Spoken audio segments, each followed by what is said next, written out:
Today, I am going to explain a Chilean romantic comedy film called Ugly Me. Spoilers ahead. Watch out and take care.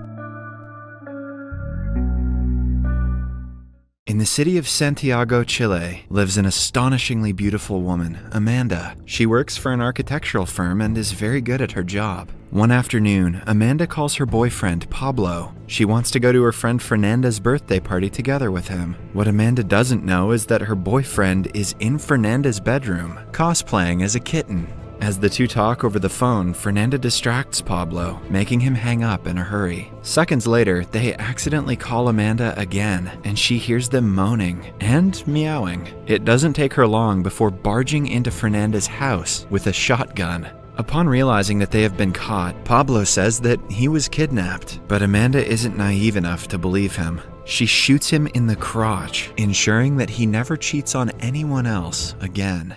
In the following scene, Amanda is with a psychiatrist discussing anger management. She doesn't show any regret about what she did. In fact, she is confident that she would do it again if she were in such a situation. The psychiatrist reveals that any person with her level of anger issues must be confined. The information changes Amanda's opinion on everything, and she suddenly feels very sorry for what she did. She is let go after she makes the doctor believe nothing of such sort is going to happen again. The case has made it to the police, and hence to Amanda's job. She explains to her boss that she was betrayed by two people she loved the most. He contemplates her position in the company and decides to fire her in the end. Amanda no longer wants to live in Santiago. She packs her bags and moves to the city of Valparaiso. Her brother has an empty house that she can stay in for the next 6 months. She is also confident that she will get a decent job in the city. The only thing Amanda is worried about is being pursued by men. She doesn't want to date or fall in love with anyone after what happened the last time. However, an attractive young lady like her is never left alone. She goes to the church to calm down and makes friends with the pastor after telling him of all her problems. He also has no immediate family members and lives on his own. He welcomes her to come to him anytime she needs a friend to talk to. At home, Amanda goes through many job vacancy advertisements in the newspaper. All of them have a requirement lower than her qualification and experience. She picks one randomly, which coincidentally happens to be an architectural firm, like the one she used to work in. Next, she buys a fat bodysuit, ugly dentures, and prosthetic makeup to make herself look unattractive. After putting everything on, she is unrecognizable, even to the people she knew earlier. In the following scene, she goes to the firm for an interview. Her boss, Max, asks her many questions and finds out she has a husband and 2 sons. Amanda believes that the husband's story will make her lie more presentable and reduce male advances. Max doesn't ask for any authentication and hires her because of the experience she possesses. For the first time in her life, Amanda feels valid because she is sure that her beauty didn't get her the job. After that, Max introduces her to the staff members and their roles in the team. First is a married man named Juan. He has 3 kids, a full-time job, and is studying to get his master's degree. Then there is Karen, a hot young office girl who does the least work, but is favored by everyone because of her beauty. That's just like a Karen.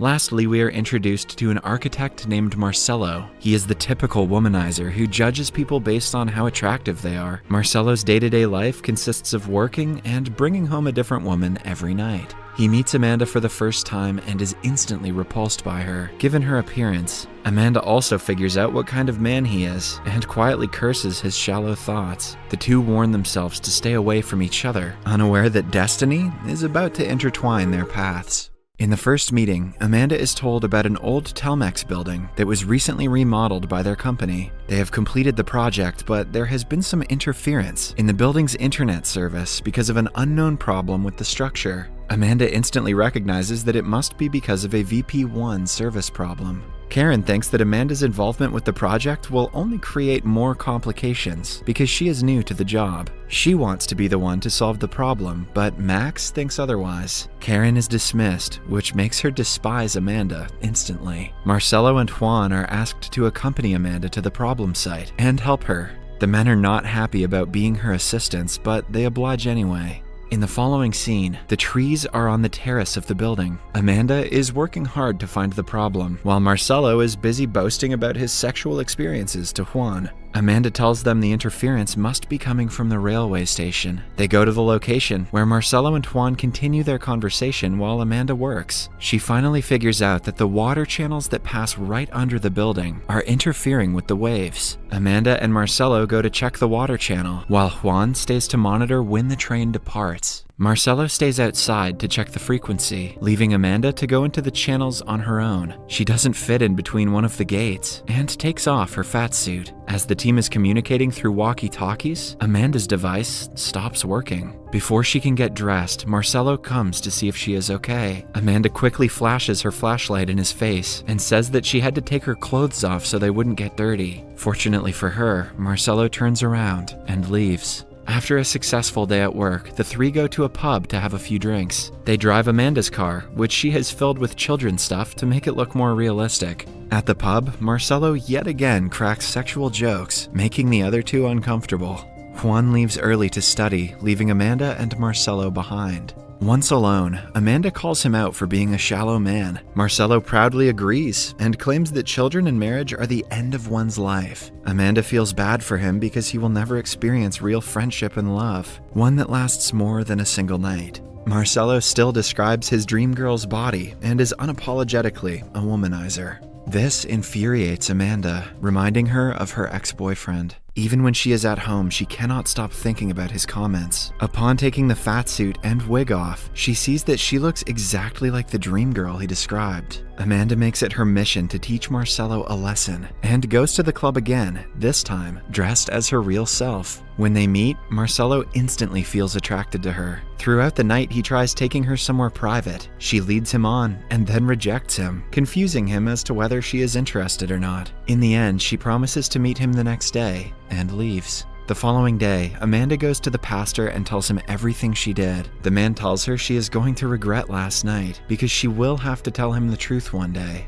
Either that, or she could just blow his dick off with a shotgun. However, Amanda is adamant about wanting to teach Marcelo a lesson. In the office, Marcelo brags about meeting a girl in the club and her being totally into him. Amanda knows he is exaggerating, but keeps it to herself. In the evening, Marcelo excitedly waits for her to come to the club, but after an hour, she texts him that she won't be there. The same thing happens the next day. After hours of waiting, Marcelo gets a text saying they should meet at his place tomorrow. At work, he brags to Amanda about the new girl who is so into him that she is coming to his home at night. Amanda smiles and listens to his stories, knowing very well that he is lying. Marcelo buys takeout and puts it on plates to pretend that he made it for his date. She soon arrives and starts flirting with him. After eating and talking for a while, things get steamy. Marcelo is kissing her arm when she stops him and says that she is going to be late. After she leaves, he is left confused because no woman has ever treated him this way. He pours his frustrations onto Amanda at work. By now, he has started to see her as an actual friend, something he couldn't do with any other woman in his entire life. Meanwhile, Karen is burning in jealousy because she has a crush on Marcelo. She spies on the duo all the time to understand what they are talking about.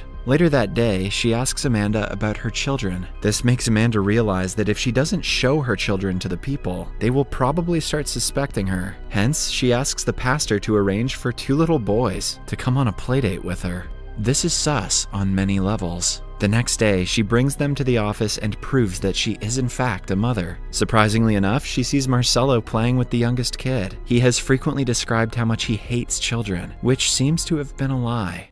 At night, Amanda goes to his house for a second date. Something about Marcelo is different this time. He puts more effort into getting to know her rather than flirting. Eventually, they go to his bed and start making out. Things get heated pretty soon, but they come down in an instant when Marcelo doesn't get an erection. In the following scene, Marcelo is telling Amanda everything that happened. She suggests he put more effort to impress the new girl, like actually cooking for her instead of ordering takeout. They then go to his house and cook together. This is the first time Marcelo has had a female friend come to his house, and he feels amazing about it. After eating, they go to the terrace and talk for a long time. Amanda declares that Marcelo is just afraid of commitment and promises that he will find love one day. Suddenly, he leans in and kisses her. He apologizes right after, but they cannot deny the sparks they feel in their hearts. In the following scene, Marcelo is with Max talking about his love life. Max asks him to close his eyes and think of a woman. Marcelo doesn't say who he saw, but knows that the girl is the love of his life. Later that day, Amanda comes to his house for the third date. To her surprise, Marcelo says that he is in love with her. Amanda knows he is lying and is sad that he is still the same person after everything they talked about. She makes him wear women's clothes and cuffs his hands to the bed frame, but in contrast to what he had expected, she brings out a knife and cuts his stomach. A few hours later, the police arrive at the scene and let Marcelo free. They realize that the blood is fake and the woman just wanted to scare Marcelo. The news makes it to the television, and Marcelo is humiliated. Amanda has taught him a lesson, like she wanted to, but something doesn't feel right to her. When she tells the pastor about this, he declares that she is in love with him. When Marcelo comes to the office the next time, he tells her that he is a changed man now. What happened to him yesterday has made him realize that she was right. He has to start looking for real love, not just one-night stands. With that being said, he goes out with Karen. At night, he arrives at Amanda's home drunk. She keeps him from seeing her and talks through the door. Marcelo reveals that he proposed to Karen and is going to marry her this week. However, he also reveals that he is in love with Amanda. She is far from his type of woman and is married, but he couldn't help but fall for her. He knows that she will never be his, which is why he is marrying Karen. Both of them shed tears and separate without saying anything else. Then, the day of the wedding finally comes. Amanda and Marcelo meet outside the church. Amanda tries telling him the truth, but decides otherwise. They share an emotional hug before the ceremony starts. The priest asks Marcelo if he takes Karen as his lawfully wedded wife. Everyone waits for his answer, but it never comes. Suddenly, Amanda sneezes, and the fake dentures fall out of her mouth. Marcelo takes her wig off, finally realizing the truth. The scene then cuts to a few years later. Amanda and Marcelo are married with 3 children and a 4th one on the way. They live a happy life with their family. If this movie taught me anything, it's that misogynists and psychopaths always finish first. If you enjoyed this video, please don't forget to share it with your loved ones so they can enjoy it too. Your support really means a lot to us. Kindly leave a like, drop a comment and join our growing family by staying connected with us yen.